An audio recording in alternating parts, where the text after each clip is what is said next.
амьдрал дээр ямарваа нэгэн мэдээллийг өснөд хэлбэрт оруулж боловсруулахад ойлгомжтой гүйцэтгэжтэй байдаг. За энэ үүднээс матрицын тухайлбалд бидэнд хэрэгтэй болно. За матриц нь жишээлх юм бол иймэрхүү хэлбэртэй төслөгдөнө. За энэ матрицын хувьд бол 2 мөртэй 3 багантай байгаа учраас 2-ыг үрчгэн 3 хэмжээстэй гэж үзнэ. За эхлээд мөрийн тог, дараад нь багны тогчдөг. Матрицын элементүүдийг бол голдоо мэдэгдэхүйц зайтайгаар бичих ёстой. За энэ матриц А гэж тэмдэглэх юм бол ерөнхий тохиолдолд эхний элементийг А1-1, нэгдүгээр мөрний 2-р элементийг А1-2, нэгдүгээр мөрний 3-р элементийг 1-3, за гэх мэтлэн А2-1, А2-2, А2-3 гэх мэтлэн тэмдэглэл зөвхөмжтэй байдаг. За мөр ба багны тоо нь адилхан матрицыг квадрат матриц гэж нэрлэнэ. За энд байгаа жишээний хувьд квадрат матриц биш вэ? Яг гэвэл мөр багныхын тоо тэнцүү биш байгаа учраас квадрат матриц биш. Харин энэ бол квадрат матриц мөн. Яг гэвэл мөрийн тоо нь 2, багны тоо нь 2 байгаа учраас энэ квадрат матриц. Яг үүнтэй адилханаар энэ бол 3-ыг харьцан 3 буюу квадрат матриц мөн байна. За квадрат матрицын хувьд бол жишээлх юм бол 2-ыг үрчгэн 2 гэж явах юм бол 2 хэмжээст квадрат матриц гэж нэрлэнэ. 3-ыг үрчгэн 3 гэсэн хэмжээстэй байх юм бол 3 хэмжээст квадрат матриц гэж нэрлэж болдог.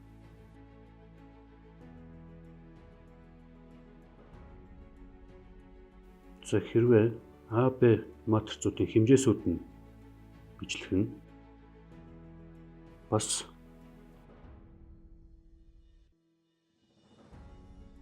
харгалзах элементүүд нь хоорондоо тэнцүү байвал AB матрицуудыг тэнцүү матриц гэж нэрлэнэ. За жишээлх юм бол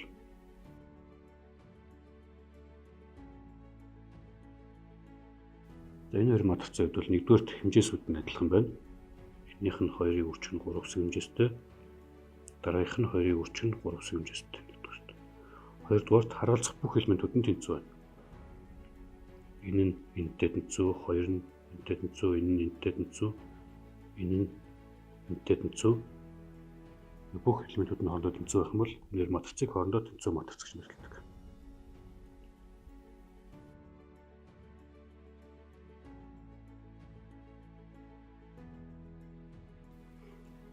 За жишээлх юм бол энэ хоёр матриц хоорондоо тэнцүү бол x-ийг бол гэж үг.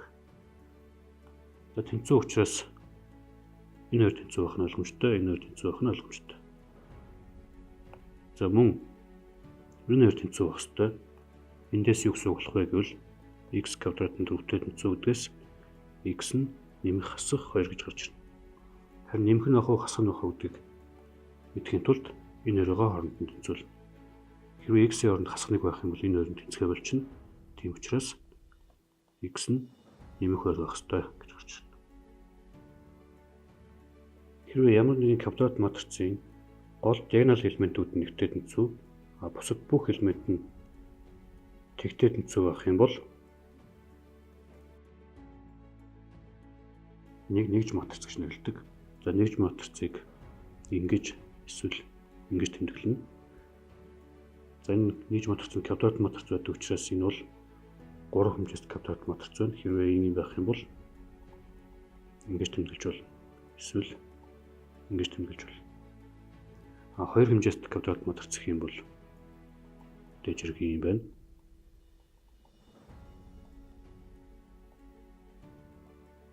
Бас ингэж тэмдэглэсэн ч болно.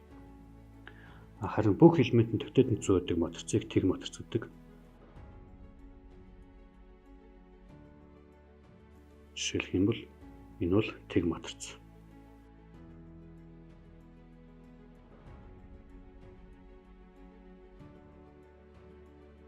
Хэрвээ А ба Б матрицуудыг хэмжээс нь адилхан байвал эдгээрийн хооронд нь нэмж болно, бас хасч болно. За жишээлх юм бол ийм хоёр матрич байлаа гэж бодъё. Энэ хоёрын хэмжээсүүд нь 2 3 хэсэг хэмжээстэй. Энэ мөн адилхан 2 3 хэсэг хэмжээстэй учраас энэ хоёрыг хооронд нь нэмж болно гэсэн үг. Энэ хоёр матрицыг нэмэхэд нийлбэр матриц нь яг адилхан ийм хэмжээстэй гарч ирнэ. Энэ матрицын элементүүд нь яг харгалзах элементүүдийн хооронд нь нэмээд гарч ирдэг. Жишээлх юм бол энэ хоёрыг нэмээд 1 гарна гэсэн үг. Энэ хоёрыг нэмээд 2 гарч ирнэ. Энэ хоёрыг нэмээд 6 гарч ирнэ. Мөн адилхан энэ хоёрыг нэмээд 6 гарч ирнэ. Энэ хоёрыг нэмээд бас 6 гарч ирэх нь байна. Харин энэ хоёрыг нэмэх юм бол нэмэх 5 болно гэсэн үг. Хэрвээ хоёр матрицыг хасна гэж яах юм бол яг үүнтэй адилханаар харгалзах элементүүдийн хооронд хасдаг.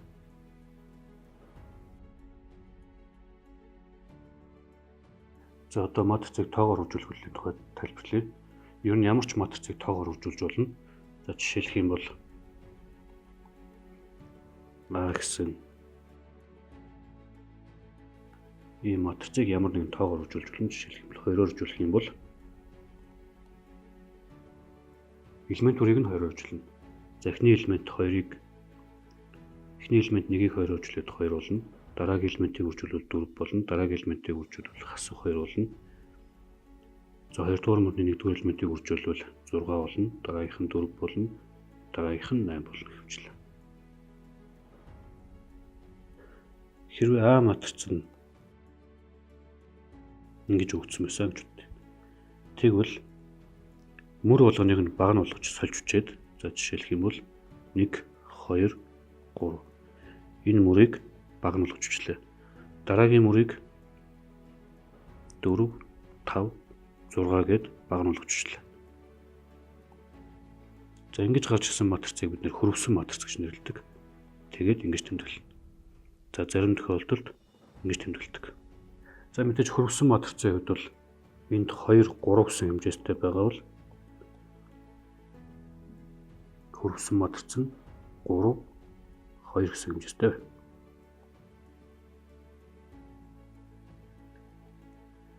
За өнөөдрийн үзсэн хичээлийн хувьд ямар чанар байдаг тухай тайлбарлая. За нэгдүгээрт нь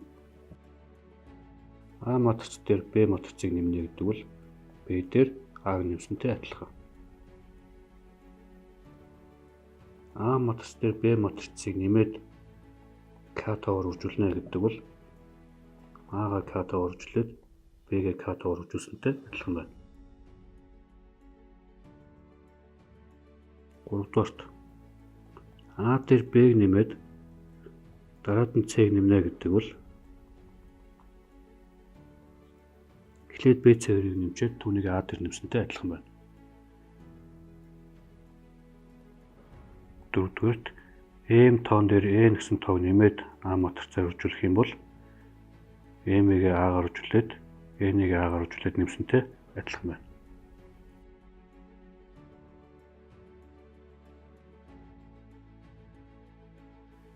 За ийм матрицууд өгдөг.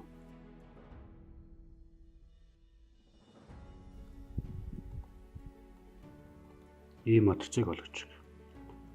За энэ үсэг өгөхлөд А матрицаа 3-оор үржүүлэх юм байна. Дараад нь Б матрицаа 2-оор үржүүлэх юм байна. Тэгээд хооронд хасгана. За тэгвэл эхний үйлдэлийг гүйцэтгэх юм бол А матрицыг 3-оор үржүүлэхээр эхний элемент нь 3 болно, дараагийнх нь 6 болно, дараагийнх нь 9 болно, энд нь 12 болно.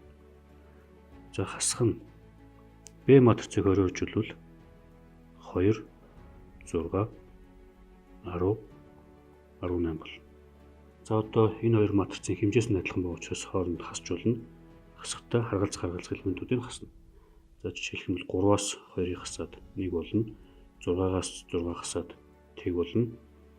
9-өөс 10-ыг хасвал хасах 1 болно. 12-оос 18-ыг хасвал хасах 6 болно гэвчлээ. За энэ бодлогон дээр А дээр С-г нэм гэсэн байх юм бол энэ боломжгүй. Яагаад гэвэл А матрицын хэмжээс С матрицын хэмжээс хоёр хоорондоо таарахгүй учраас хооронд нэмж болохгүй, бас хасч болохгүй.